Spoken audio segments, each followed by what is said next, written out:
Oxygen में आत्मनिर्भरता के लक्ष्य को कैसे प्राप्त किया जाना है, ऑक्सीजन के उस लक्ष्य को प्राप्त करने की दिशा में जो प्रयास प्रारंभ हुए, उस प्रयास में आज मैं कह सकता हूं कि उत्तर प्रदेश ने इस लक्ष्य को प्राप्त किया है। देश की सबसे बड़ी आबादी का राज्य है। हमारे पास उत्तर प्रदेश में मात्र 32 ऑक्सीजन प्लांट थे कोरोना के पहले। लिक्विड ऑक्सीजन की आपूर्ति हम लोग जगह जगह से करवाते थे और उसके बाद हॉस्पिटल्स की व्यवस्था उससे कुछ जगह संचालित हो पाती थी, क्राइसिस भी नहीं थी। लेकिन जब ऐसी समस्या आई, कोरोना महामारी समाप्त तो हुई नहीं दीदी, हां प्रभाव कुछ कम जरूर हुआ है, लेकिन जब उस समय इसकी किल्लत आई और प्रधानमंत्री जी ने आह्वान किया, पीएम केयर फंड से उन्होंने पैसा कुछ दिया, लगभग प्रदेश के अंदर 100 के आसपास हम लोगों ने oxygen plant PM care fund से लगाए।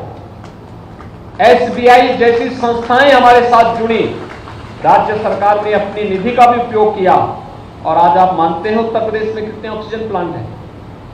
526 नए ऑक्सीजन प्लांट हम लोगों ने उत्तर प्रदेश के अंदर आज के दिन पर स्थापित कर दिए। 526। आज ऑक्सीजन में हमारा हर जनपद और हर बड़ा हॉस्पिटल ऑक्सीजन के मामले में आत्मनिर्भर है। भगवान करे कभी ऐसी क्राइसिस ना आए, ऐसी महामारी का सामना ना करना पड़े, लेकिन फिर भी अगर चुनौती कभी आएगी तो उसका सामना हमारे हॉस्पिटल बखूबी निभाने में पूरी तरह मजबूती के साथ आगे कार्य करने के लिए अपने आप को तैयार करने की स्थिति में है। जहां तक गुरु गोरखनाथ चिकित्सालय की बात है, यह 350 बेड्स के साथ में उत्तर प्रदेश का संभवतः सबसे बड़ा चैरिटी हॉस्पिटल है।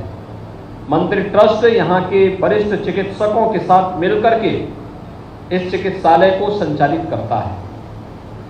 अभिनव प्रयोग यहां चिकित्सालय में किए गए, खासतौर पर पूर्वी उत्तर प्रदेश में गुरु गोरखनाथ पहला हॉस्पिटल है जिसने आईसीयू की सुविधा कैसे होती है, ये शुरुआत गोरखनाथ चिकित्सालय ने प्रारंभ की। डायलिसिस की सुविधा कैसे होनी चाहिए, पूर्वी उत्तर प्रदेश में केवल लखनऊ में ही यह सुविधा थी। सबसे पहले पूर्वी उत्तर प्रदेश में यह हॉस्पिटल अपने यहां शुरू किया था। ब्लड बैंक हर एक व्यक्ति के लिए ब्लड की उपलब्धता का माध्यम बन सके, ब्लड सेपरेटर यूनिट, ब्लड की एफरेसिस यूनिट, यह सब भी इस हॉस्पिटल ने लगा करके चैरिटी में लोगों की सुविधा और सेवा का जो कार्य किया, अपने चिकित्सकों, पैरामेडिक्स, इन सब के परिणाम स्वरूप जन विश्वास का प्रतीक बना। और उसमें जब सीएसआर की गतिविधियां जुड़ी तो वहां पर उन सुविधाओं को और बेहतर तरीके से आगे बढ़ाने में भी मदद मिली। और आज मैं धन्यवाद दूंगा चिकित्सालय ट्रस्ट की ओर से, प्रबंधन की ओर से और राज्य सरकार की ओर से भी, क्योंकि राज्य के अंदर कोई भी कार्य होगा तो स्वाभाविक रूप से वह राज्य सरकार की एक उपलब्धि के साथ जुड़ता है, राज्य सरकार की उन प्रतिबद्धताओं के साथ जुड़ता है जो उनके सेवा के, गरीब कल्याण के अभियान का एक हिस्सा होता है। और कोई भी संस्था जब इस अभियान के साथ जुड़ती है तो हम लोगों का दायित्व बनता है कि हम उसे सपोर्ट करें, हम उसे आगे बढ़ाने में, उसको प्रमोट करने में अपना योगदान दे सकें। और यह इस चिकित्सालय के साथ जुड़ने के साथ ही पूर्वी उत्तर प्रदेश का कॉमन मैन इस सुविधा का लाभ यहां पर प्राप्त कर सकता है, प्राप्त कर रहा है, क्योंकि मैंने बहुत नजदीक से यहां पर चिकित्सालय की सेवाओं को बहुत नजदीक से उन सेवाओं को देखा है, महसूस किया है, उन कार्यक्रमों को आगे बढ़ते हुए मैंने देखा है।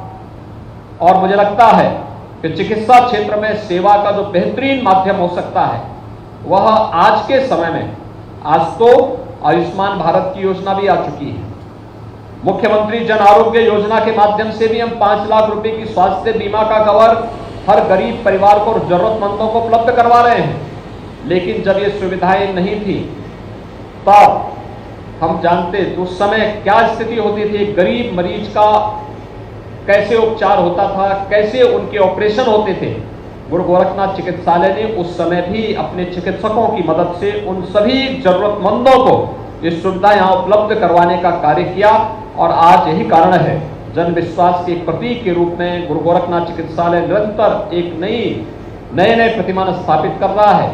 और ये ऑक्सीजन प्लांट उस कार्यक्रम, उसकी सेवा के प्रकल्प को आगे बढ़ाने के उसमें एक बड़ी भूमिका का निर्वहन कर सकता है। मैं इसके लिए भारतीय स्टेट बैंक के चेयरमैन को, लखनऊ परिक्षेत्र के हमारे मुख्य महाप्रबंधक श्री अजय कुमार खन्ना जी को, उनकी पूरी टीम के सभी सदस्यों का हृदय से अभिनंदन करता हूं। हृदय से प्रदेश सरकार की ओर से धन्यवाद भी देता हूं और विश्वास व्यक्त करता हूं कि व्यवसायिक गतिविधियों के साथ साथ सामाजिक प्रतिबद्धता का यह अनुपम उदाहरण है। यह निरंतर आगे बढ़ना चाहिए। भारतीय स्टेट बैंक राज्य के अंदर भी अपनी व्यवसायिक गतिविधियों को जिस तेजी के साथ आगे बढ़ा रहा है, और मुझे बताते हुए प्रसन्नता है कि आज राज्य सरकार 5 नए एक्सप्रेसवे राज्य के अंदर बना रहा है, जिसमें नवंबर 2021 में 340 किलोमीटर लंबा पूर्वांचल एक्सप्रेसवे आदरणीय प्रधानमंत्री जी के कर कमलों से राष्ट्र को समर्पित हो चुका है। बन करके तैयार हो चुका है, यातायात इसमें चल रहा है। लगभग 300 किलोमीटर का बुंदेलखंड एक्सप्रेसवे हमारा बनकर के तैयार हो चुका है। 16 जुलाई को प्रधानमंत्री जी के कर कमलों से इसे राष्ट्र को समर्पित करवाया जाएगा। गोरखपुर लिंक एक्सप्रेसवे 91-92 किलोमीटर का लंबा है। इस पर कार्य युद्ध स्तर पर चल रहा है और हम लोगों का प्रयास है कि इसे मध्य 2023 के मध्य तक इसे बना करके इसे आगे बढ़ाने का कार्य, इसको भी हम यातायात के लिए चालू करेंगे। बलिया लिंक एक्सप्रेसवे पर जमीन अधिग्रहण की कार्रवाई हमारी वर्तमान में चल रही है। और गंगा एक्सप्रेसवे, जिस पर भारतीय स्टेट बैंक ने भी अपनी वित्तीय सहयोग किया है, यह देश का संभवतः सबसे बड़ा एक्सप्रेसवे बनने जा रहा है, जो मेरठ से प्रयागराज को जोड़ रहा है और बाद में प्रयागराज से इसे वाराणसी तक लेके आने की स्थिति में है। और मेरठ से हरिद्वार तक भी उसे हम आगे बढ़ाने के लिए हम लोगों ने अपनी प्रस्तावना को आगे बढ़ाया है। ये देश का सबसे बड़ा एक्सप्रेसवे बनेगा। इस एक्सप्रेसवे के निर्माण में एसबीआई भी उसका एक हिस्सेदार है, उसका एक पार्टनर के रूप में, हमें वित्तीय पार्टनर के रूप में उसमें सहयोग कर रहा है। उत्तर प्रदेश 2017 के पहले हमारे पास 2 एयरपोर्ट क्रियाशील थे, 2 आंशिक थे। आज हम 9 एयरपोर्ट को संचालित कर रहे हैं उत्तर प्रदेश में।